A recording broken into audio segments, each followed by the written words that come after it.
Good evening, everyone. Hope everyone's good today. So we got Bitcoin pulling back yesterday, and that was into the weekend, and we're getting a bounce today. And this bounce, I believe, will be from the ISM Services PMI. So this is basically just saying, how's the economy doing? If it's above 50, it's expanding. If it's not, it's contracting. And we had a forecast of 50.2 and we got 51.6. So that's that's a big jump up for the economy.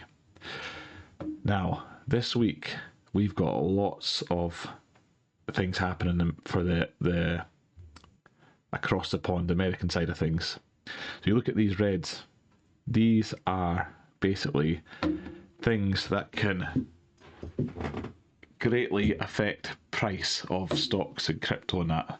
So that's why you should never trade when these red flags are happening. But we've got the ISM Services PMI, so that's a now positive. We're going to have the federal fund rates. That is most likely going to stay the same. But what we're going to be looking for, guys, is this press conference. Whether Fed Powell is basically hawkish or dovish. Is he bullish or bearish? Now, the Fed fund rate might not change, but I think he's going to say or do something here that's going to set it off, but we don't know what's going to be. So we'll wait to find that out as well. And we've also got unemployment claims as well. That's coming in on Thursday. So these are all big moments this week. It's gonna be a volatile week for sure, and we've got a lot of earnings coming from all the stock companies as well. So volatile week definitely incoming, and let's see where it comes for us. But as you can see, Bitcoin has bounced back there. It's looking at the market well. I had a wee look at this, guys, and I just wanted to adjust this slightly. And let me take this magnet off. You can see this actually works out pretty decent. So I'm going to keep it like this for now and keep that channel going, because that trend line is definitely important and it seems to be respecting it as well. So as you can see, I had the smaller parallel in there, and then I adjusted for a potential ascending triangle, and now I've adjusted just for a bigger parallel.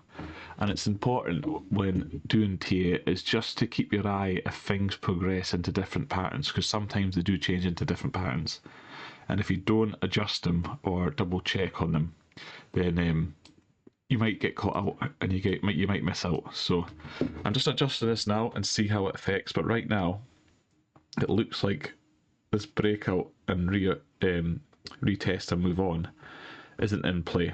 That's been validated, it's brought back down. So let me just remove this. And as it stands, still in a parallel channel. The range has just gone a bit bigger. In terms of liquidity, guys, we can see on the 1 day, on that movement down there, we have now got more shorts. Not by much in the last 24 hours, but shorts have overtaken.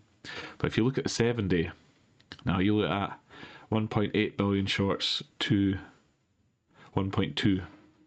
The shorts have now started coming in, and guys that follow this channel, you all know this. People, when price moves down, people bet on the same way. And what you should really be doing is waiting for this to find a reversal, or at least pull back and then short it from there. You don't FOMO in, and that's what people, the majority of the crowd, will always FOMO in. So they've FOMO'd in on this move down here and in this range here, and yeah, we can see it. We can see it here up at 98. That'll take out the majority of the move. 99 will take out the majority of the move. So if we just say liquidity is at 100, that'll generally tap it there. But on the 7 day and the 30 day, there's still far more longs here. Still far more longs. But if we look, if it was to come down any further, that looks like a spot for it. These big huge spikes there around about 92, 93. If I was to guess, 92, 93. Yeah, so round about there. And if we look on what that is actually breaking out and retesting. It's basically that green line, and that is the 50% of the range from top to bottom.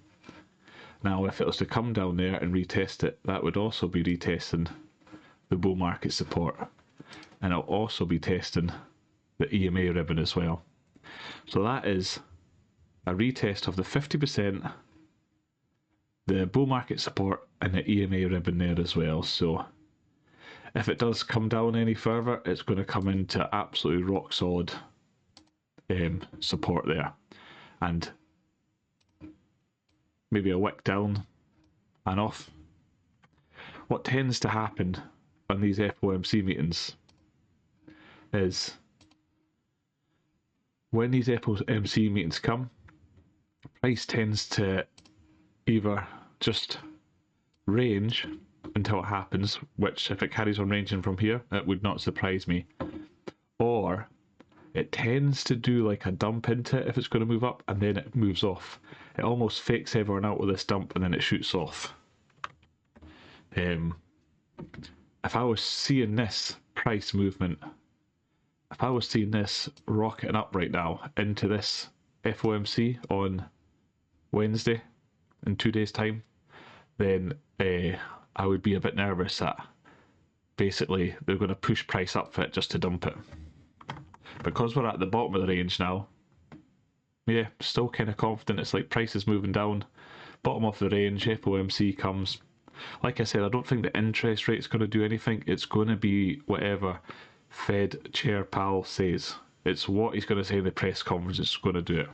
So they normally release the rate, and then half an hour later they have the FOMC meeting.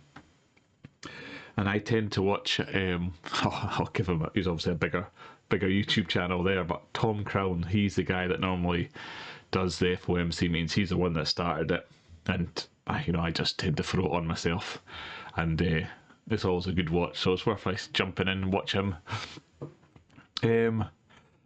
Again guys, still ranging, very boring now. How long has this been?